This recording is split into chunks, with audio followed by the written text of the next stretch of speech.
नमस्कार साथियों, आज मैं आप लोगों को एक सत्य कथा बताता हूँ।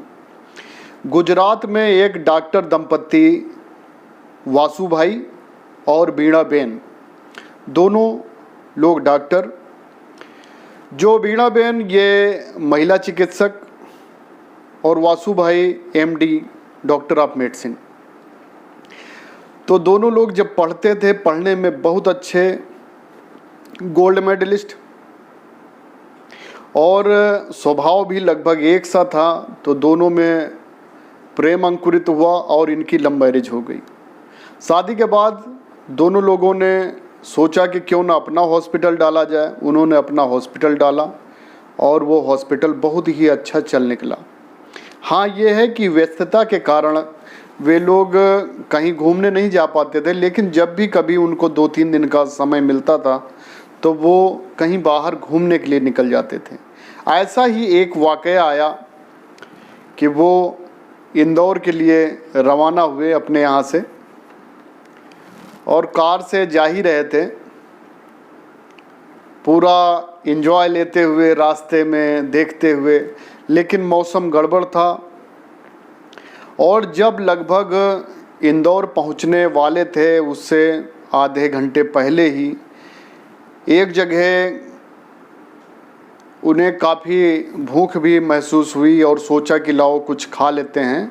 तो एक छोटा सा घर था, वहाँ पे कुछ पैकेट्स लटके हुए थे, जैसे आजकल नमकीन, बिस्किट और कुरकुरे वगैरह बिकते हैं, ऐसे वहाँ पे पैकेट्स लटके हुए थे। तो उन्होंने अपनी कार खड़ी की और कमरे के पास गए। उन्होंने आवाज़ दिया कि कोई है, तो वहाँ कोई दिखाई नहीं दिया। लेकिन थोड़ी देर बाद एक महिला वहाँ से निकली, एक ओल्ड लेडी निकली। उन्होंने कहा, जी बताइए। तो उन्होंने कहा, ऐसा है कि हम ये 2 पैकेट ले रहे हैं और आप 2 चाय बना दीजिए। इतना कहकर वो अपनी कार में जाकर बैठ गए। काफ़ी देर हो गया, उन्होंने जो वो नमकीन ली थी वो खाया और वेट कर रहे थे। काफ़ी टाइम हुआ, लेकिन उसके बाद में आवाज़ आई कि लीजिए, आप चाय ले लीजिए। ये लोग गए, आराम से वहाँ बरामदे में बैठे चेयर पर, और वो अंदर से कप में चाय लेके आई। कप देख के डॉक्टर साहब थोड़ा सा उन्हें अच्छा नहीं लगा, क्योंकि कप बहुत साफ़ सुथरा सा नहीं था। लेकिन जो बीणा बेन थी, उन्होंने इशारा किया कि पी लीजिए। और जब चाय उन्होंने पी तो बड़े खुश हुए, क्योंकि उसमें अदरक, तुलसी की खुशबू आ रही थी। और डॉक्टर साहब ने पूछा कि आपने चाय बनाने में बहुत देर लगा दी। तो उन्होंने कहा, ऐसा है कि मैं घर के पीछे चली गई थी और वहाँ से मैं तुलसी की पत्तियाँ लेके आई और अदरक डालकर तब मैंने बनाया। उसमें थोड़ा सा टाइम लग गया। चाय बहुत ही अच्छी थी, डॉक्टर साहब को बहुत पसंद आई। दोनों लोग पिए। उसके बाद में जब चलने लगे तो उन्होंने पूछा कि आपको कितने पैसे दें। तो महिला ने कहा 20 रुपये। डॉक्टर साहब ने 100 का नोट उनको पकड़ाया, तो महिला ने कहा मेरे पास चेंज नहीं है। तो फिर डॉक्टर साहब ने उनको 20 रुपये दिए जो खुले थे उनके पास, और उन्होंने 100 रुपये वापस कर दिए। फिर डॉक्टर साहब को याद आया कि हमने तो 2 पैकेट नमकीन के लिए थे। तो डॉक्टर साहब ने कहा कि मैंने तो 2 पैकेट नमकीन के भी लिए थे। तो उन्होंने कहा, दरअसल मैं नमकीन के ही पैसे ले रही हूँ, हमारे यहाँ चाय के पैसे नहीं लिए जाते हैं, क्योंकि हम चाय नहीं बेचते हैं। तो उन्होंने कहा, जब आप चाय बेचती नहीं हैं तो चाय आपने हमें बनाकर पिलाई क्यों? तो उन्होंने कहा कि आप दूर से आए थे, थके थे, मेहमान थे हमारे, हम कैसे मना कर देते।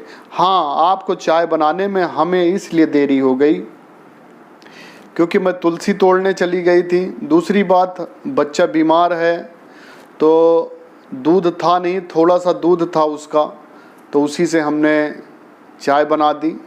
हस्बैंड भी बीमार हैं, नहीं तो मैं और दूध मंगवा लेती। हाँ, यह है कि कल वल जब जाएंगे तो ले आएंगे। ये सुनकर दोनों डॉक्टर दंपत्ति के पैर के नीचे से ज़मीन खिसक गई कि ये चाय की दुकान ना होते हुए भी इन्होंने चाय बना के दी। घर में दूध ना होते हुए भी जो बच्चे को दूध पीने के लिए रखा हुआ था उससे इन्होंने चाय बना के दे दी। हस्बैंड बीमार है, ये सब देख के बड़े भाव विह्वल हुए डॉक्टर दंपति। उन्होंने कहा कि आपके हस्बैंड और बच्चे हैं कहाँ? तो जब अंदर लेकर वो महिला उनको गई तो घर की हालत अच्छी नहीं थी। उन्होंने देखा तो माथा तप रहा था।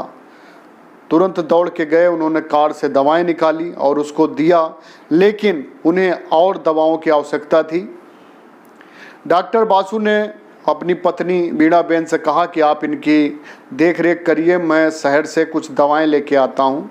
डॉक्टर साहब गए, शहर से लेकर आए और यहाँ पर ड्रिप चढ़ाई, कुछ इंजेक्शन लगाए, कुछ दवाएं दी और 2 घंटे बाद उन्हें आराम मिला। वो बड़े खुश हुए। उसके बाद उन्होंने आगे की यात्रा प्रारंभ करी और जब लौटते हुए डॉक्टर साहब, डॉक्टर दंपति उधर से आ रहे थे तो उन्होंने बच्चे के लिए कुछ खिलौने लाए, कुछ दूध के पैकेट लाए हुए थे और वहाँ पर चाय पी और ये बात जहन में याद रखी और उन्हें बात अच्छी भी लगी और वो बात उन्होंने गांठ बांध ली। और जब घर आए तो उन्होंने अपनी क्लिनिक पर दूसरे दिन अपने रिसेप्शनिस्ट से कहा कि देखो, कल से आप सिर्फ पर्चा बनाइएगा, फीस हम लेंगे। अब डॉक्टर साहब ने नियम बना लिया कि जो अमीर लोग थे, जो पैसा देने वाले थे, सिर्फ उन्हीं से फीस लेते थे। जो गरीब लोग थे उनसे उन्होंने फीस लेना बंद कर दिया। ये बात आग की तरह पूरे शहर में फैल गई। जो प्रैक्टिशनर डॉक्टर थे उन्होंने इसका विरोध किया कि जब आप इस तरह करेंगे तो हमारे धंधे पे फर्क पड़ेगा, प्लस हमारी मान प्रतिष्ठा पर भी फर्क पड़ेगा कि आप गरीबों से पैसा नहीं लेते हैं, हम लेते हैं। इस चीज़ की शिकायत उन्होंने डॉक्टर एसोसिएशन के अध्यक्ष से करी। अध्यक्ष जब वासु जी से मिलने आए और उन्होंने डॉक्टर वासु को समझाया पूरी बात कि आप फीस क्यों नहीं ले रहे हैं, जो बात उस समय डॉक्टर वासु ने कही वो बात गांठ बांधने वाली है। वो बात मैं आपको बताता हूँ। डॉक्टर बासु ने कहा कि जब मैं बचपन से पढ़ा, हर जगह मैं टॉप रहा, MBBS में भी मैं टॉप रहा, गोल्ड मेडलिस्ट रहा, बाद में मैंने MD करी डॉक्टर ऑफ मेडिसिन, उसमें भी मैं टॉप रहा। लेकिन जिस दिन मैं यात्रा पर जा रहा था और उस महिला से मिला तो उस दिन मुझे लगा कि मैं इंसानियत में इनसे बहुत पीछे हूँ। इंसानियत में तो गोल्ड मेडलिस्ट ये महिला है जिसने दूध ना होते हुए भी हमें चाय पिलाई, चाय वाली ना होते हुए भी चाय पिलाया। तो मैंने भी सोचा कि जब मैंने पढ़ाई में गोल्ड मेडलिस्ट हूँ मैं, तो इंसानियत में भी, लोगों की सेवा में भी मैं गोल्ड मेडलिस्ट बनूंगा। मुझे अध्यक्ष जी माफ़ करिए और मुझे लोगों की सेवा करने का मौका दीजिए। मैं चाहता हूँ कि ये डॉक्टरी का पेशा जो है सेवा भाव का है, इसको कमाई का जरिया ना बनाया जाए। हाँ, कमाएं, लेकिन कुछ इंसानियत भी ज़रूरी है।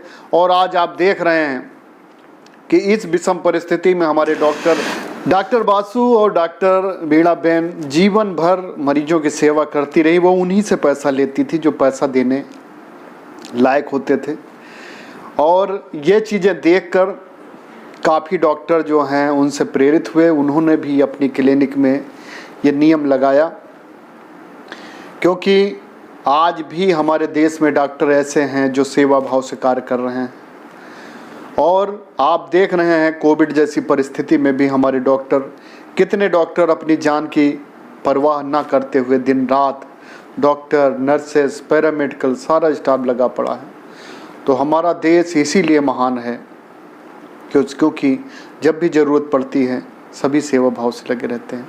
आप सभी से भी हमारी रिक्वेस्ट है कि सेवा भाव से आप भी सेवा करिए, दूसरों की मदद करिए। बहुत बहुत धन्यवाद।